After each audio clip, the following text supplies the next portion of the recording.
ओम यानी ओंकार। इस शब्द में पूरा यूनिवर्स छिपा है। इसी ओम में ब्रह्मा, विष्णु और महेश तीनों देवता समाये हैं। शास्त्रों और पुराणों में हर मंत्र की शुरुआत ओम से ही होती है। हिंदू धर्म में ओम को बहुत ही पवित्र माना गया है। कहा जाता है कि ओम शब्द पहली बार भगवान शिव के मुख से ही निकला था। इसलिए भगवान शिव का एक नाम ओंकार भी है। ओमकारेश्वर में भगवान शिव खुद ओंकार के रूप में विराजमान है। जिस पर्वत पर भगवान शिव का मंदिर है, वो पूरा पर्वत ही ओम के शेप में बना हुआ है। इसी वजह से इस ज्योतिर्लिंग का नाम ओमकारेश्वर ज्योतिर्लिंग है। ओम के शेप में बने इस पर्वत पर 100 से ज्यादा छोटे बड़े मंदिर हैं, जहां हिंदू कम्युनिटी से जुड़े सभी देवताओं के मंदिर हैं। ओमकारेश्वर ज्योतिर्लिंग से करोड़ों लोगों की आस्था जुड़ी हुई है। ओमकारेश्वर ज्योतिर्लिंग मध्य प्रदेश के खंडवा जिले में स्थित है। पौराणिक कथा के अनुसार ऐसी मान्यता है कि ओंकार पर्वत पर भगवान श्री राम के पूर्वज राजा मंधाता ने भगवान शिव की कठोर तपस्या की थी। उनकी तपस्या से खुश होकर महादेव ने उन्हें दर्शन दिए और वरदान मांगने के लिए कहा। तब राजा मांधाता ने भगवान शिव से मोक्ष की कामना की और उन्होंने भोलेनाथ से कहा कि वो हमेशा के लिए उसी ओंकार पर्वत पर बस जाएं। राजा मांधाता को आशीर्वाद देते हुए भगवान शिव इसी ओंकार पर्वत पर ओमकारेश्वर ज्योतिर्लिंग के रूप में विराजमान हो गए।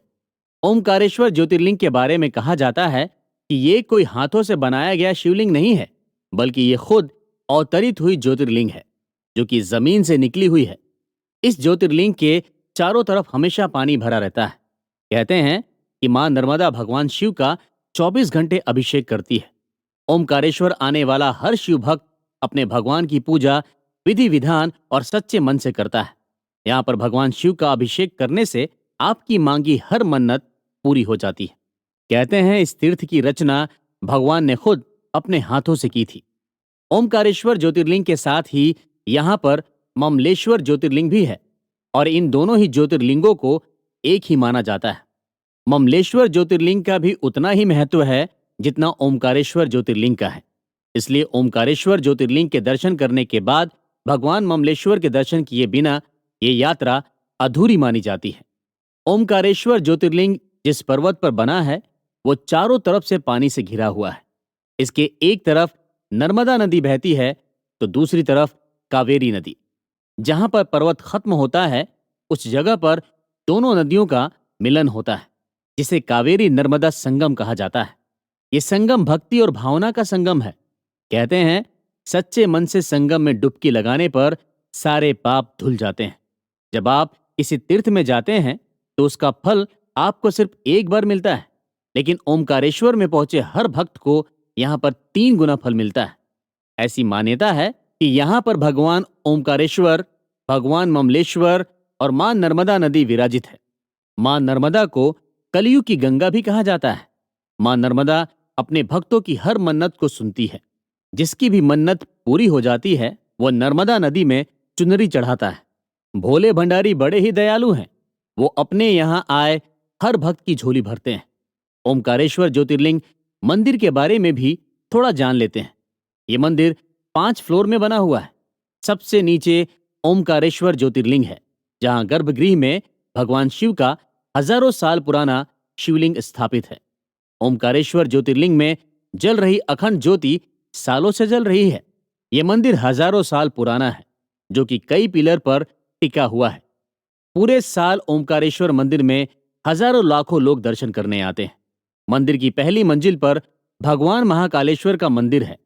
वहीं उज्जैन के महाकालेश्वर मंदिर में दूसरे फ्लोर पर भगवान ओमकारेश्वर का मंदिर है और ये बात अपने आप में अनोखी है।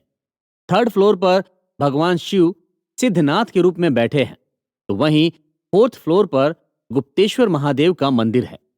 5वें और आखिरी फ्लोर पर ध्वजेश्वर महादेव के दर्शन होते हैं। इसी के ऊपर भगवान ओमकारेश्वर की ध्वजा भी लहराती है।